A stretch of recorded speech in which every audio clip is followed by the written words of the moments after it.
So there's definitely been some young players this year that I feel like have maybe fell short of some expectations, and as they get further along throughout their rookie deal, their time frame to maybe break out on their teams really does dwindle. So today I want to give you some NBA players that I think might need a change of scenery this offseason as their time might be running out for their current team. And this is also me projecting as well because a player might get a ton of runtime in March as that's kind of the time frame where a lot of teams are tanking, a lot of injuries are going on, so they might get an increase in playing time. But I just think next year, maybe they're going to have some draft picks. They're going to have some big decisions to make this offseason. We can see them on a new home going forward. There was definitely some guys that would have fit this criteria pre-trade deadline, like Ousmane Dieng of the Thunder, Jaden Ivey of the Detroit Pistons, even like Jeremy Shohan of the San Antonio Spurs. So today I'm going to be giving you guys a bunch of different guys that are playing for their teams right now, but this could be the last time we see them on their current roster. So the first one I want to talk about, I think, is a polarizing player in year number 2. He's still 20 years old. He was the #1 overall pick in the 2024 draft. Yeah, Zachary Risacher. He's been kind of going down across the board in year number 2. The scoring is down, the shots are down, the minutes are technically down, the efficiency is somewhat down as well. And with the Atlanta Hawks having a wing franchise player in Jalen Johnson, Nickeil Alexander-Walker has been great for them this year, and they acquired Jonathan Kuminga. What if this team drafts AJ DeBonsa in the 2026 draft, and now they have a bunch of different wings and forwards that are just going to eat into the playing time of Zachary Risacher? And I don't know if the Hawks were actually serious about trading Zachary Risacher this year at the deadline. They were kind of in some rumors earlier in the year. Dallas wanted Risacher and an Anthony Davis deal. Makes sense for Atlanta not to trade Risacher for somebody like Anthony Davis, but what if a Giannis Antetokounmpo trade ever materializes? Could Risacher have some value on the open market? Because it's not like Risacher was a clear #1 player in the 2024 draft. I actually had him ranked 5th on my big board. I thought Alex Sarr should have gone #1, even if he didn't want to play in Atlanta. They opt for Risacher, who was a top rookie last year. You can make an argument he was the second best rookie in the NBA behind Stephon Castle. He did finish runner-up to Castle in the Rookie of the Year voting, but something's wrong, I think, with his confidence. He doesn't really look like he has the best first step anymore. When he gets the ball in his hands, it's either shoot or pass. He doesn't feel like he wants to self-create. He doesn't want to kind of get downhill, finish around the rim. He's averaging just 1 free throw per game. At least last year, he was averaging 2 free throws per game, and he's not even shooting well from the free throw line, just 58%. And Atlanta's in this window where they want to be competitive. They want to win. They're building this team around Jalen Johnson, and if they feel like Risacher is not going to be a good long-term fit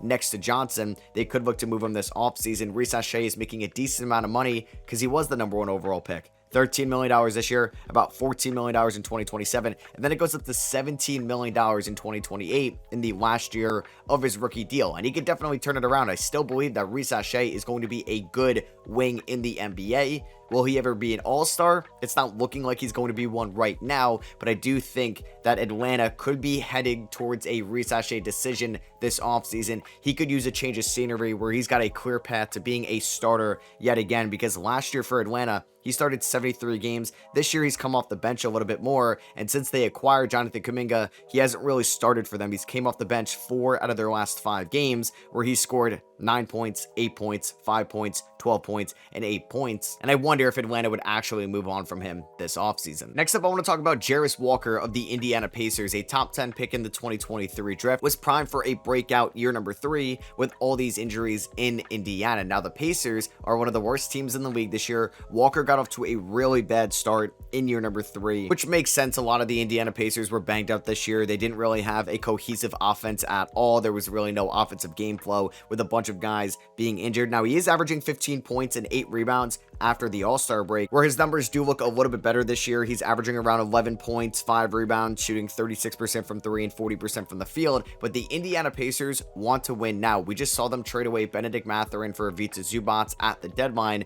because Mathurin was in the last year of his rookie contract. He was going to be a restricted free agent at the end of the year. That's going to be the same thing with Jarrus Walker next year, and the Indiana Pacers are hoping to get a top pick in the draft. They're going to get Tyrese Halliburton back. They could definitely make a move or two on the margins. And where is Walker's playing time going to be next year? Because you have maybe a top pick in the draft, which can affect Walker's future. You're going to have Aaron Nesmith, Halliburton, Nembhard, Johnny Furphy returning from the ACL injury, Pascal Siakam, Walker isn't going to have a clear path to being a starter next year, or let alone a top 7 or 8 player in the rotation. He's averaging 25 minutes per game. He's averaging a career high 9.5 shots a night as well. But obviously both of those numbers are going to go down next year when the Pacers get a little bit more healthy, with their eyes set on winning it all in 2027. So if they can get a proven veteran for Jarrus Walker in the offseason, I think they will look at that. And Walker is going to be entering his age 23 season in 2027, and I think could be on a new home next year. Next up, we have an obvious one, and that's going to be Gradey Dick of the Toronto Raptors. Gradey Dick was one of the more exciting sophomores last year from the 2023 draft class. He finished up averaging 14 points. He shot 35% from 3,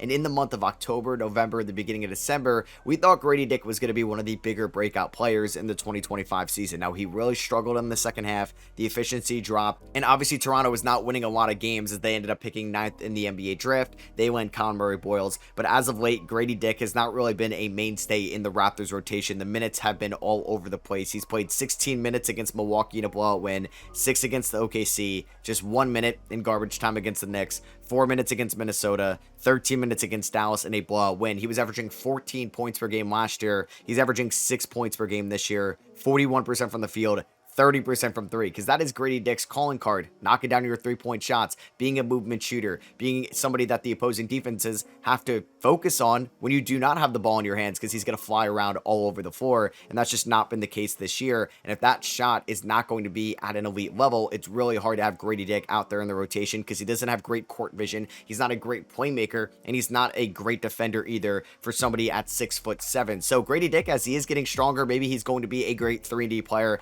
I just don't believe that's going to happen in Toronto. They have RJ Barrett, they have Scotty Barnes, they have Brandon Ingram, they have a ton of wings right now. They're more impressed about what Jacoby Walter has been doing this year for the Toronto Raptors. You have Colin Murray-Boyles, who's a forward for you as well, so the minutes are just not going to be there for Gradey Dick next year. The Raptors own their first round pick. They could definitely make a trade or two in the offseason, and that could just bump Gradey Dick out of the rotation completely. I do wonder what his role is going to be for Toronto in the playoffs, where Toronto is not a great 3-point shooting team, and I'm sure there's going to be a playoff game where nobody's knocking down a 3, and they're going to have to ask Gradey Dick to come off the bench and maybe be a spark plug for them. And that could just show to Toronto's front office how important he is to this team once they get in a playoff series, because I do believe that Gradey Dick can impact a playoff series. I just don't think he's going to have that consistency or the reps this year to really be somebody you can rely on in the playoffs. So I believe Gradey Dick is going to be on a different team next year. He was the 13th overall pick in that 2023 NBA draft. He's making $4.9 million this year. That's going to go up to $7 million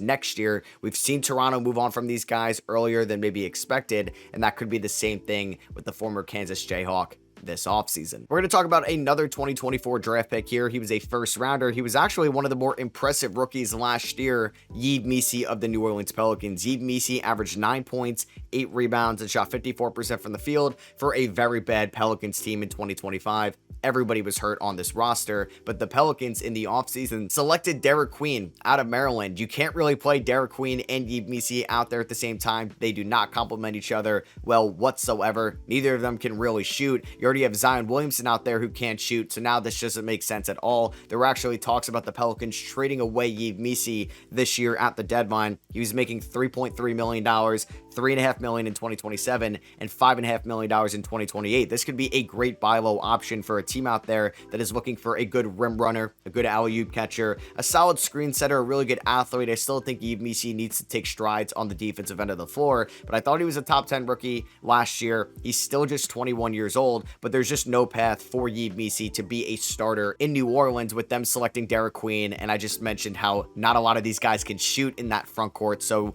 you're now going to make Yves Missi a 15-minute-a-night guy. There's plenty of teams this offseason that would look to trade for Yves Missi. The Pacers were really interested in Yves Missi this year at the deadline. Hey, if the Knicks lose Mitchell Robinson in free agency, they were also interested in Yves Missi at the deadline. They could pivot to Missi, especially if he's not going to go for a first-round pick anymore, because as we get further removed from when these guys got drafted and they get more expensive on this rookie contract and closer to restricted free agency, that price tag drops a ton. And I do believe that Yves Missi is actually going to be on a new team this offseason. Joe Dumars has a lot to do this offseason. I was also going to talk about Jordan Hawkins a little bit because Hawkins is going to be a restricted free agent in 2027, but he does have a decent team option of $7 million in 2027. I think this could also be somebody that's on a new team as well. Hawkins has just been going backwards ever since him showing some flashes in his rookie year. He's not knocked down his shots at all. He does not look like the player that we thought he was going to be out of UConn. So yeah, I think Yves Missi and Jordan Hawkins can both be on different teams in 2027 and be traded in a few months. We'll stay on the topic of the 2024 draft, and I want to talk about Dalton Knecht of the Los Angeles Lakers. Dalton Knecht was the 17th overall pick in that 2024 draft, and I'm not going to say took the league by storm, but was a really big rookie standout in the first few months of year number one in 2025, and then he gets traded to the Charlotte Hornets at the 2025 deadline for Mark Williams. We all know that trade got rescinded, and then it kind of affected Dalton Knecht's confidence out there because he's realizing, hey, they don't really want me. They wanted to trade me, and yes, Dalton Knecht has his struggles out there. The Lakers are not a good defensive team, and Dalton Knecht cannot play defense, so they really need him to step up defensively, and that's just not his bread and butter. That's not the player he was in college, definitely not the player he was in his super senior year at Tennessee. Knecht, as a super senior, is 24 years old. He's going to be 25 years old in April, and I do feel like the Lakers could move on from Knecht. He has about $4.2 million owed to him next year, a $6.5 million team option in 2028. I could see the Lakers just kind of cutting bait on him and just declining that third-year option. Clearly, they're not afraid to do that because they definitely cut bait early on Jalen Hood-Schifino in year number 2. And I feel like a team that's needing some shooting in the offseason could definitely take a flyer on Dalton Knecht. He's basically fallen out of the Lakers rotation entirely. He's only appearing in garbage time, which isn't really going to help him out build up that confidence and that game flow once again. He'll be 25 years old. I do think there is going to be a market for Dalton Knecht just because he could be a good three-point shooter. Last year in his rookie season, he shot almost 38% from 3 on 4 attempts a night. I know he can't really play defense, but if this is a wake-up call for him, he gets in a new environment, a team that trusts him as an outside shooter, I think he can regain some of that value again and definitely needs a change of scenery this offseason. The next player I'm going to talk about is also somebody that could maybe get moved depending on where they fall in the lottery, the Washington Wizards. If the Washington Wizards land an AJ Debonsa, Cameron Boozer, or a Darren Peterson, I think they could look to maybe test the market on Bilal Coulibaly, who is a top 10 pick in that 2023 draft. Bilal Coulibaly was 19 years old when he got drafted. He went a little bit higher than expected out of France. He played on the same team with Victor Wembanyama, and the Wizards technically traded up one spot to get him, but his numbers have not looked great here in year number 3. He didn't get off to the best start this year with an injury he suffered in the Eurobasket this past summer, but Bilal Coulibaly's three-point shot has been going backwards ever since his rookie year. He shot 34% from 3 in year 1, back-to-back years now shooting 28% from 3. He's shooting 41% from the field,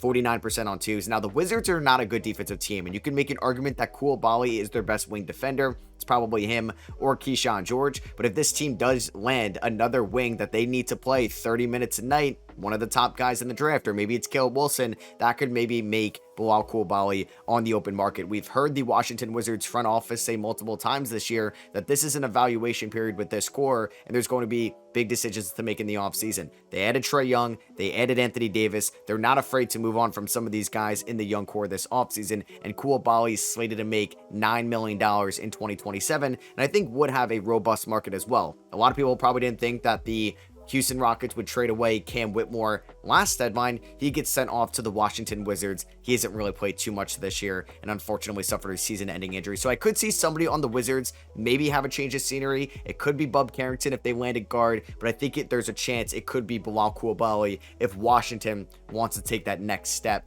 in 2027. Second and last player that I want to talk about, Cody Williams of the Utah Jazz. Cody Williams has probably been one of the more disappointing players from that 2024 draft class so far. He has looked a little bit better this year, 100%. He's averaging 6 points, 2.5 rebounds, but he's shooting 47% from the field. He's had back-to-back games scoring over 10 points. He does look more comfortable with the ball in his hands, I will say. He's a really good athlete, still just 21 years old. I thought was not like totally NBA ready. Could have definitely benefited another year in college, either at Colorado or hitting the transfer portal. He goes number 10 based off his potential, and he has not looked like the number 10 overall pick whatsoever so far. And like the Washington Wizards, the Utah Jazz want to be better next year. They've also came out and said that this is going to be a pivotal moment for some of the young core. They traded away Walter Clayton and former top 10 pick Taylor Hendricks. They have Cody Williams, who I think could be on the market this offseason, Bryce Sensabaugh, Kyle Filipowski, Isaiah Collier, because we know they're building this team around Ace Bailey, Triple J, Kessler, Markkanen, and Keontae George.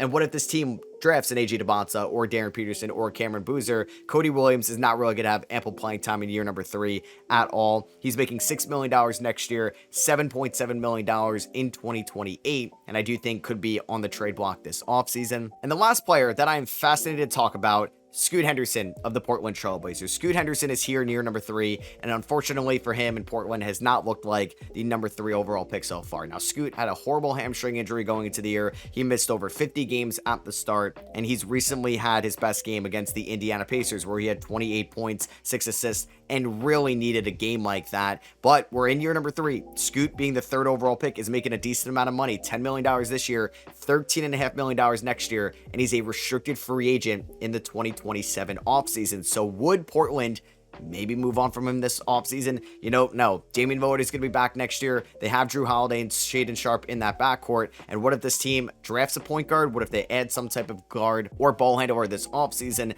That could really limit Scoot's chances on succeeding in Portland. I love Scoot pre-draft. I was definitely wrong about my evaluation on him coming out of the G League Ignite, but man, it has not worked out well in Portland. I know he was banged up going into the season, 39% from the field, 25% on threes. He's shooting 83% from the free throw line, 13 points, 4.5 assists. He needs to get better around the rim. The shot needs to look better as well. It's going to be a crucial final month or so for Scoot Henderson to show to Portland in that front office he could still be the franchise point guard for this team, because he was drafted to replace Dame, being the 3rd overall pick back in that 2023 draft. He hasn't lived up to the hype yet, and I do think could be a change of scenery candidate this offseason. So that is going to be for me. I hope you guys did enjoy. If you did, I would appreciate you dropping a thumbs up. Let me know what you agree with or disagree with down below, and hit that subscribe button if you are not already. I'll catch you guys in the next one. Peace.